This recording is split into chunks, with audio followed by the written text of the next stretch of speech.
Bonjour à tous, bienvenue dans le Flash Info.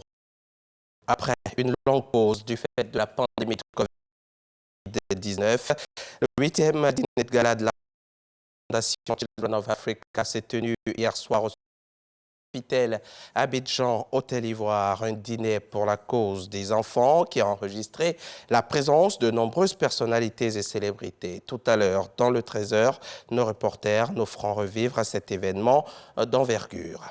Le dîner de gala de Children of Africa, c'était donc dans la nuit d'hier, mais un peu plus tôt en journée. Les invités de Dominique Ouattara ont fait le déplacement d'Abobo.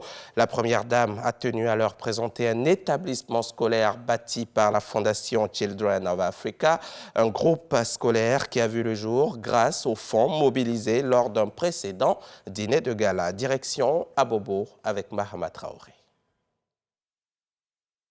Jour de classe, inoubliable ce vendredi au groupe scolaire d'excellence Children of Africa d'Abobo.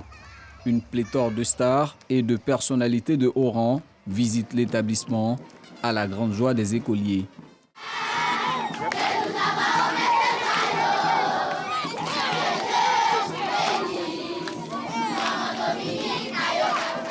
Nous, quand on arrivait, on ne s'attendait pas à voir quelque chose de si magnifique, de si grandiose. Et c'est des choses à encourager davantage chez nous en Afrique. On pouvait avoir plusieurs écoles comme ça. Et je pense que tous ces enfants qui sortiront de là seront des étoiles demain. Elle est magnifique l'école, franchement. Longue vie à la Fondation, longue vie à la Première Dame. Moi je suis très heureux, très content. D'abord de voir des conditions où les enfants vont étudier et ainsi de suite. C'est vraiment la meilleure des choses. C'est à féliciter. C'est une très bonne chose. Ça permet aux enfants du coin de Abobo de s'instruire comme il faut pour préparer leur avenir. S'ils sont si fiers de cette école, c'est parce qu'elle a été réalisée grâce aux recettes engrangées en 2018 lors du 7e dîner de gala de bienfaisance de la Fondation Children of Africa. Et qui mieux que les premiers bénéficiaires pour témoigner de l'importance de cet établissement. En construisant cette belle école, vous avez voulu donner aux enfants d'Abobo les mêmes chances de réussite qu'à ceux des quartiers résidentiels d'Abidjan. Nous sommes fiers d'être des écoliers du groupe scolaire d'excellence Children of Africa. Grâce à cette école, nous nous sentons très bien. Nous croyons vivre dans un quartier chic d'Abidjan.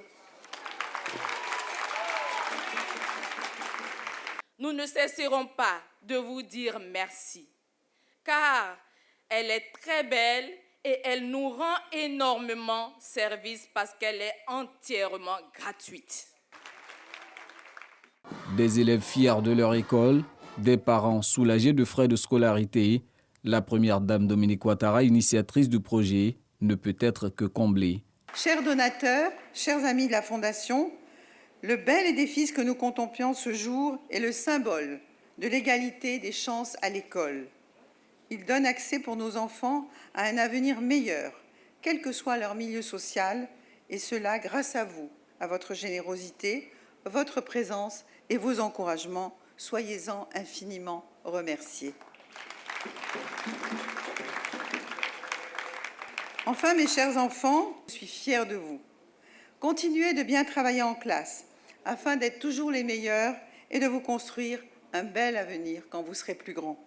À coup sûr, cet édifice de plus réalisé par la Fondation Children of Africa saura être un motif convaincant pour les potentiels donateurs qui prendront part au 8e dîner de gala prévu dans la soirée de ce vendredi.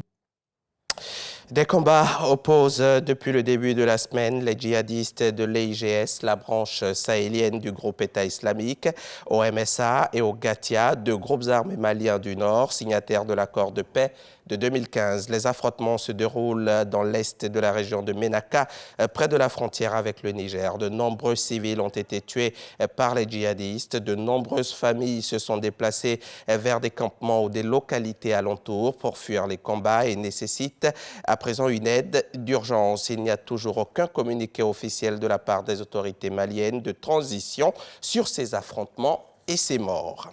Les forces russes sont positionnées autour de Kiev ce samedi matin et bloquent Mariupol, où des milliers de personnes subissent un siège dévastateur dans le sud de l'Ukraine, pays bombardé depuis plus de 2 semaines. Au 17e jour de l'invasion de l'Ukraine, ce samedi, l'offensive s'est étendue à la grande ville de Dnipro, à Mariupol, où des milliers de personnes subissent un siège depuis 12 jours. La situation est quasi désespérée, c'est ce qu'alerte MSF, Médecins sans frontières. Plus de 2,5 millions de personnes ont déjà fui l'Ukraine, selon l'ONU. Fin de ce flash, on se retrouve tout à l'heure à 13h pour le point complet de l'actualité.